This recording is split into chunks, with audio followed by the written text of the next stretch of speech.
इसलिए मनाया जाता है उन्हीं का याद में, उन्हीं का जन्मदिन है, जैसे ध्यानचंद जी का जन्मदिन। तो ये बहुत बड़ी एक कोइंसिडेंस सब कुछ मिलकर आ रहा है।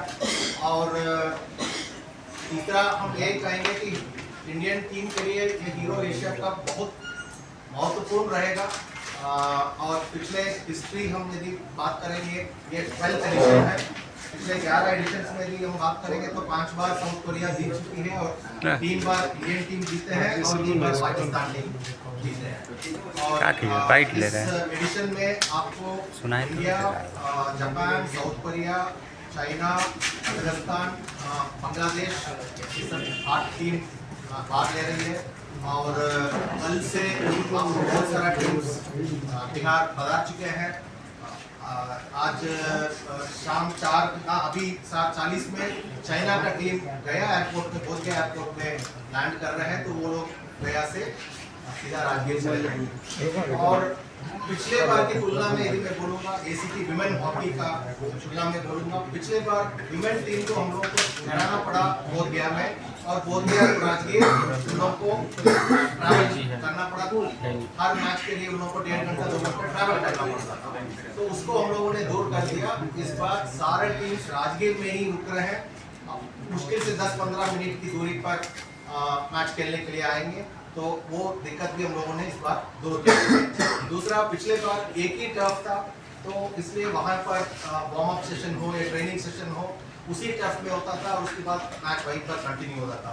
लेकिन इस बार दूसरा टर्फ भी हो गया, उसका भी FIS सर्टिफिकेट मिल गया, वो फ्लडलिट में भी है। तो अब मैच मेन स्टेडियम में चलते रहेगा। अगले मैच का जो 2 टीम है वो दूसरा टर्फ में प्रैक्टिस कर सकते हैं और ट्रेनिंग कर सकते हैं। तो वो दिक्कत भी हम लोग नोट कर दिए हैं। और 2 चीज़ मैं आपको बोलना चाहूँगा। 29 अगस्त नेशनल स्पोर्ट्स डे, उस दिन एशिया हॉकी कप है, तो इसलिए हम लोग स्पेशल प्रोग्राम कुछ कर नहीं पा रहे थे उनकी यादगार में। लेकिन 30 और 31 को हम लोग 2 प्रोग्राम करने जा रहे हैं। 30 को हम लोग ये करने जा रहे हैं हॉकी विद हरमनप्रीत, नाम हम लोग रखे हैं हॉकी विद हरमनप्रीत। हरमनप्रीत से हम लोगों ने रिक्वेस्ट किया, वो एक्सेप्ट भी कर लिए, हॉकी इंडिया भी तैयार हो गए। हरमनप्रीत को ले जाएंगे हम लोग राजगीर का आसपास के गांव में, और वहाँ का गांव के बच्चे लोगों को हम इनके माध्यम से हॉकी इंट्रोड्यूस कराएंगे। तो वो एक प्रोग्राम है हॉकी विद हरमनप्रीत। फिर 31 तारीख को हम लोग एक साइकिलिंग का कार्यक्रम किए हैं। उसमें पूरा इंडियन टीम साइकिलिंग करेंगे और साथ में हमारा हॉकी का बच्चे लोग वहाँ हैं, ये लोग सब हम लोग साइकिलिंग करके स्पोर्ट्स के बारे में एक टॉर्च रिले समझ लीजिए, वो हम लोग करने जा रहे हैं। तो ये सब योजना है।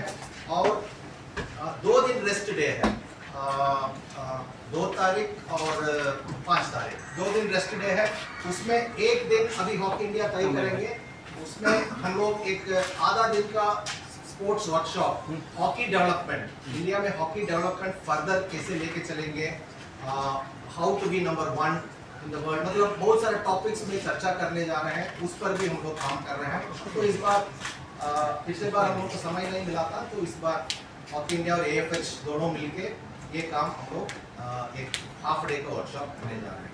अब मैं इंट्रोड्यूस करता हूँ कि ये हमारा इंडियन मेन हॉकी टीम का कोच है ट्रेक आर्थर, he is from South Africa. And इनसे मेरा मुलाकात हुई पेरिस ओलंपिक्स में। पेरिस ओलंपिक्स के समय में इंडियन टीम हमारा ब्रॉन्ज मेडल जीती थी।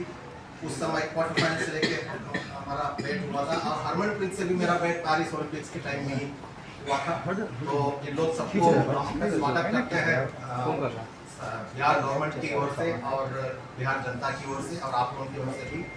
और सारा तैयारी हो चुका है हॉकी टूर्नामेंट का।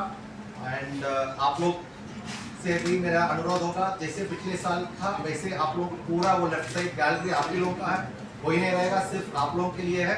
तो और आप लोगों के लिए वहाँ खाने पीने का और सब कुछ व्यवस्था पिछले साल जैसे पूरा AC मीडिया पवेलियन बना हुआ है। तो आप लोग आराम से आ सकते हैं और वहाँ आप मैच देख भी सकते हैं, मैच के बारे में शूट भी कर सकते हैं। एंड